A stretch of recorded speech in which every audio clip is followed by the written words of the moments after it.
Hey everybody, so today I want to talk about trauma-induced neuropathy because I feel like this is something that a lot of people overlook when it comes to why they may be having neuropathy or pain down the legs or the arms or whatever it may be. And I know that a lot of people think that, oh, it's just caused by diabetes or chemoradiation or maybe alcoholism or smoking, but there are many different reasons why neuropathy occurs, and that's why I'm making this series about what causes neuropathy.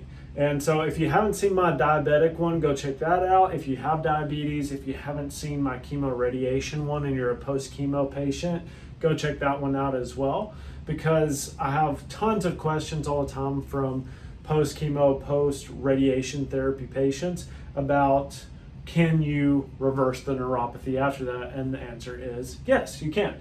So go check out those videos, check out our testimonials with Donnie, who had chemo, and she's doing fantastic now. So now that I've covered that, let's go over this trauma-induced neuropathy. Now, when it comes to any type of low back injuries, spinal surgeries, whether it's in the neck or the back, this is when it applies. And this, a lot of people don't think about this as well, but if you have a hip replacement, if you have a knee surgery or ankle surgery, all of those can cause a neuropathy as well, even a shoulder, elbow, or wrist surgery.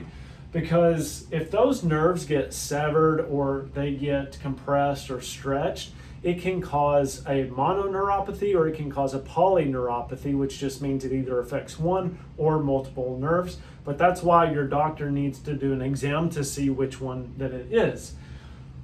The most common one that I see and that most people come to me for is that they have low back surgeries, they have degenerative disc, they have bulging or herniated disc, they have spinal stenosis, degenerative disc disease.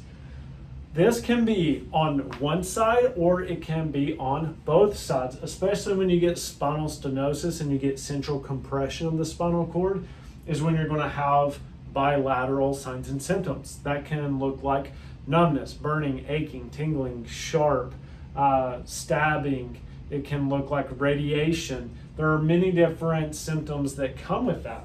And in order to get the best outcome, you have to determine what is causing it. So a lot of our patients, they either know that they have one of these or they have low back pain and they don't know it. So that's when we have to refer them out for x-rays or MRIs to see what the degeneration looks like. This can occur at multiple different levels and your symptoms can look different depending on what's going on.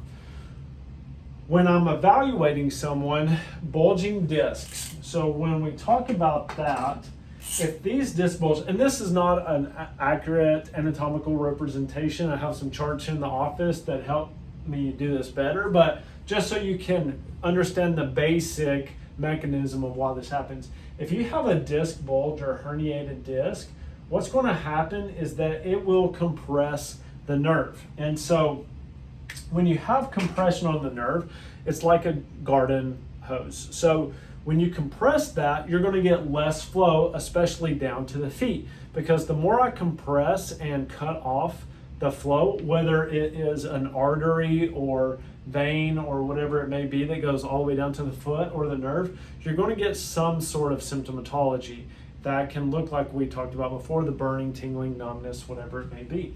So the more compression you have, the more symptomatology that you're going to have, especially when it comes to talking about numbness.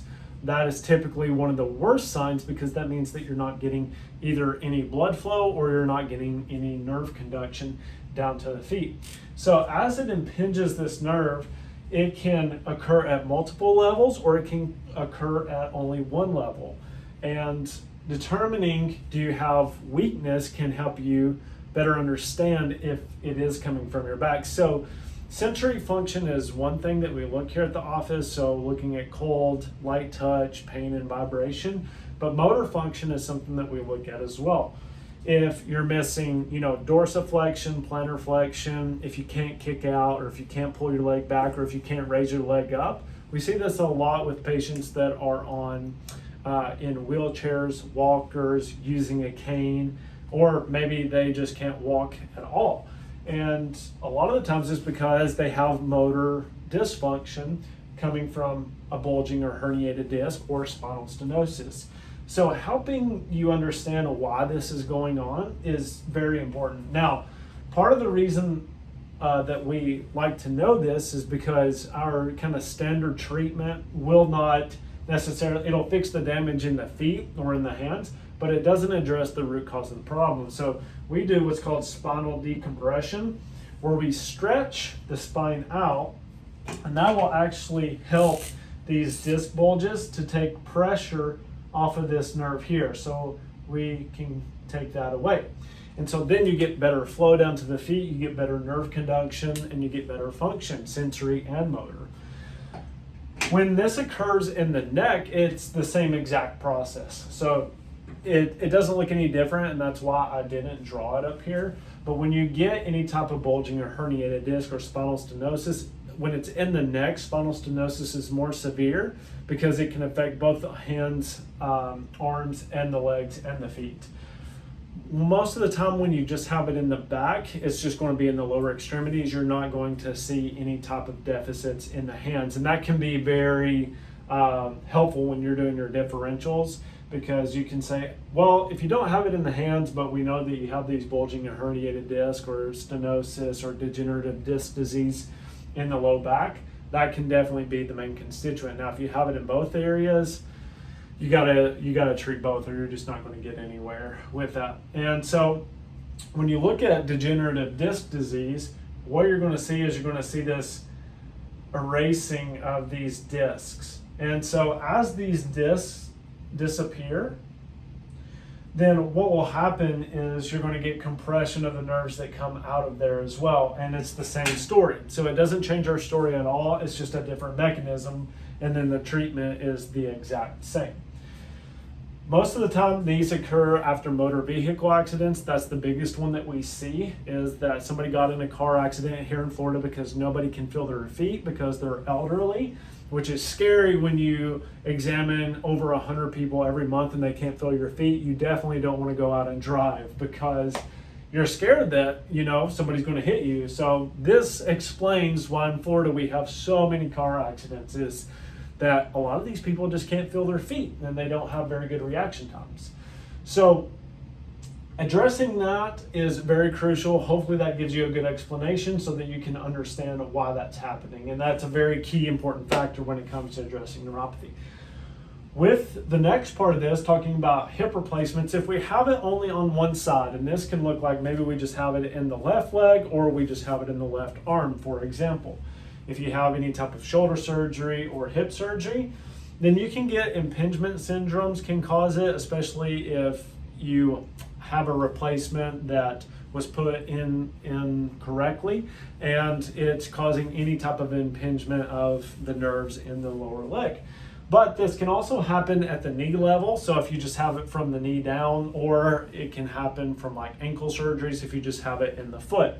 I have a lot of questions that come about, I just have it in one leg versus the other, what could be possibly going on? And this can help you understand how we're diagnosing where the problem is.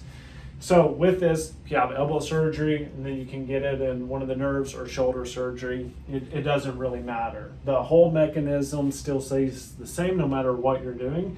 But if it is coming from the hip, the knee, the ankle, the shoulder, the elbow, the wrist, then basically you're just looking at regenerating the nerves, because we know that we don't have any type of compression on the roots of these nerves, of the peripheral nervous system, that could be causing these symptoms. Then it's just making sure that the nerve isn't severed, it's not a complete severing of the nerve. That's when, like, I've had to reject patients in the past because they had a complete sever of their nerve and there was nothing that we could do for them, unfortunately. And, I think that that's very important as a practitioner to say, I'm unable to help you. But as long as you have some motor function, I like to tell everybody there's a good chance that we can recover the nerve function, but it may be limited. You may be looking at 10, 20, 30, 40% rather than, an 80 to 90, 100% recovery.